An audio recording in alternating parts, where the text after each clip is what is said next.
In this video, I'll be showing how to replace a cabin air filter on a Chevrolet Equinox. It is located in the glove box. Let's get started.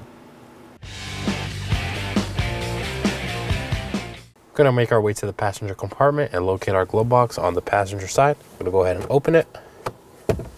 On the side, you'll locate a tab right here. Simply push out with your thumb and set it aside. I'm going to push in on both ends of the glove box. I'm going to slowly release it and pull out.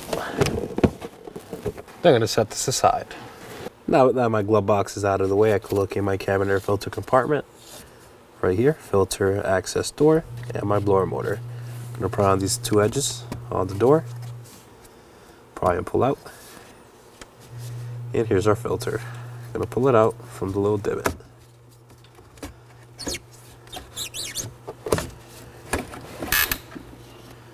And there it is. Now here we have our new filter. So the long side is going to face us. You have the short side here. This is the long side. And also the arrow is going to face down. That is the direction of the airflow. So I'm going to go ahead and lift the cover and slide it in.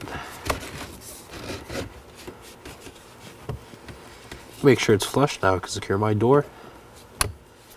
Make sure the tabs click. And make sure the door is securely shut. That looks good. Now to reinstall our glove box. You're going to want to clip the glove box on by these tabs right here. Just going to go ahead, take the glove box, slide on the tabs right here and push down. So before we install that last tab, just make sure they clip down and our glove box opens smoothly. I'm going to take this tab and reinstall it. And there it is. We're just going to verify the glove box works one more time. And that looks good. And that completes our install. Go ahead and start the vehicle, turn on the HVAC system, and make sure you got proper circulation. Thanks for watching. When only the best will do, demand TRQ. The only company that lets you view before you do. TRQ is committed to offering the highest quality aftermarket auto parts that are engineered for peace of mind. Thanks for using and viewing with TRQ.